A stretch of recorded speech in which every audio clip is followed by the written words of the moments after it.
Treasure Troller here from the partially mask-wearing militant state of Michigan. Ba ba ba ba ba ba ba ba ba ba ba ba ba ba ba ba ba ba. Oh, I'm sorry. I got a little carried away there. Yes, it was probably the holiest day in Michigan. This is like the resurrection, the parting of the sea, and the birth of baby Jesus combined. That's right. Michigan went down south and beat the team from the south. Not only beat the brakes off them, beat the brakes off the team south.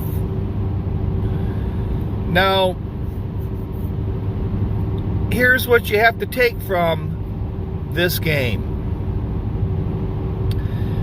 So you're going to know if you're listening to a good sports analyst or a good sports reporter or a good sports show out there, if they bring this up. If they don't, if they just talk about Michigan's win over the team south, and they just talk about the run game, Michigan's run game, they're really not. They're really not. I don't think giving you the full story, because this win over the team south, they've won 2 years in a row now. They won in the Big House. And then they went down to the home field from the team south and they beat them. And in both games, they beat the brakes off them. These weren't nail-biting overtime victories, a fluke catch or a missed pass interference call. These were just out and out ass whoopings. But there's a little bit of a backstory to this. First, it's about Michigan, who's finally found its identity after about 15 years of not knowing who the hell they were because of the loss against Appalachian State. This was a cathartic victory for Michigan. Because when you beat the team south once at home, that's one thing. When you beat them twice in a row, it's no longer a fluke. It's getting serious. Michigan lost its way after that loss to Appalachian State. All of a sudden, we need to spread offense. We need to spread offense. So they bring in Rich Rodriguez. And Rich Rodriguez had his problems at Michigan. Mostly, he wasn't as learned as some of the more elite academic and administrative people at Michigan thought a football coach should be. Too many run-on sentences in his letters. Just more of an embarrassment that they would hire someone that couldn't write 4 or 5 paragraphs without a couple run-on sentences. This is Michigan, for God's sakes. So then they bring in Brady Hoke. Brady Hoke had a couple of good years, because he had the talent that Rich Rodriguez brought in. And then once they were gone, Brady Hoke went to shit, and in comes Harbaugh. And at the very beginning, Harbaugh said that he would bring back the run game.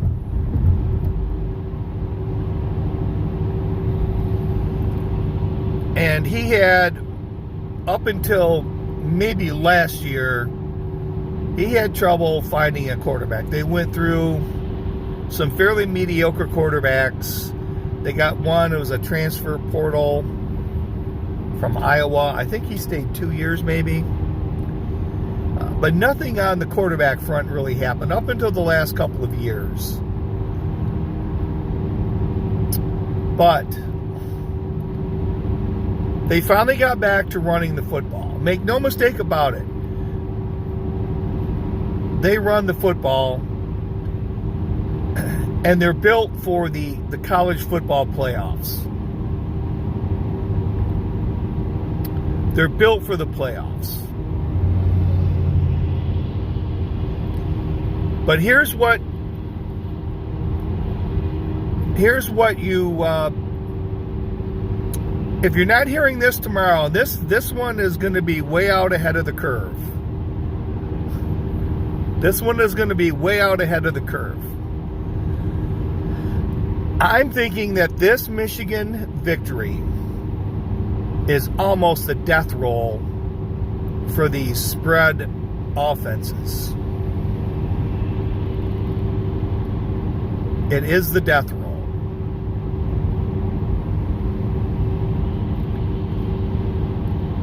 That all of a sudden people are going to figure out you need to run the damn football if you want to win. If you want a Heisman Trophy candidate, throw the football. If you want to win football games, run the damn football. I think this was the death roll of the run-pass option offense. And to sort of further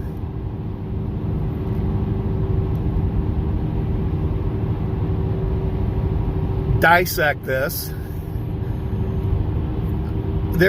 I watched the podcast from, it's called Last Chance Q. It's sort of a spinoff from the Jason Brown show with Jason Brown and Sean Salisbury, former NFL quarterback for the Vikings, and they break down tape of quarterbacks. They break down quarterback play, professional and college quarterbacks. And Jason Brown has been saying that there's not a lot of really good quarterbacks at any level at this current time. But these quarterbacks, even at professional level, don't understand where to throw the football. Now, some of these, and especially in these spread offenses, the Deshaun Watsons, I can't think of the kid's name from Baltimore, Dak, and I forget I think Russell Wilson was one they brought up before. Not only do they not understand where to throw the football to, the timing is also off as well. They don't understand these offenses. They don't understand where the ball needs to go. And I think come tomorrow and come Monday when these sports shows come back on, the talk about the Michigan victory should not only be about the run, about running the football, and offenses geared towards running the football, but this also sends a message that these run-pass option offenses, if you want to win the big games, if you want to make it into the college football playoffs, you better get rid of this run-pass option offense. I think where Appalachian State's victory over Michigan sort of started this whole RPO crap, this Michigan win should signal that it's time to stop the nonsense and get back to running the football. Now, for me, I prefer the full house backfield. So, I don't really care if they throw the ball or not. But if they're talking about that, then I think you've got a winner as far as a sports football analyst.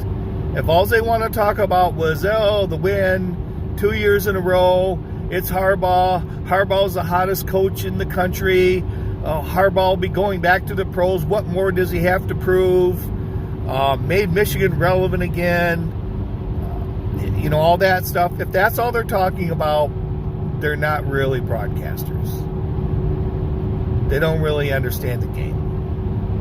When you got guys saying, well, this scares me. This scares me because there's teams out there that run the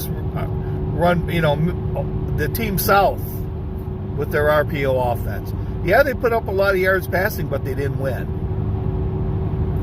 Do they need to start changing things? I just think this is the beginning of the death roll for the RPO offenses if you expect to win big games and make it into the college football playoffs. Of course, all this will go to shit if Michigan doesn't win the conference championship in Indiana next week. But if you hear that, if you hear him talking about the end of RPO offenses, you know you're listening to somebody good, and you can probably think they probably heard it from Treasure Troller first.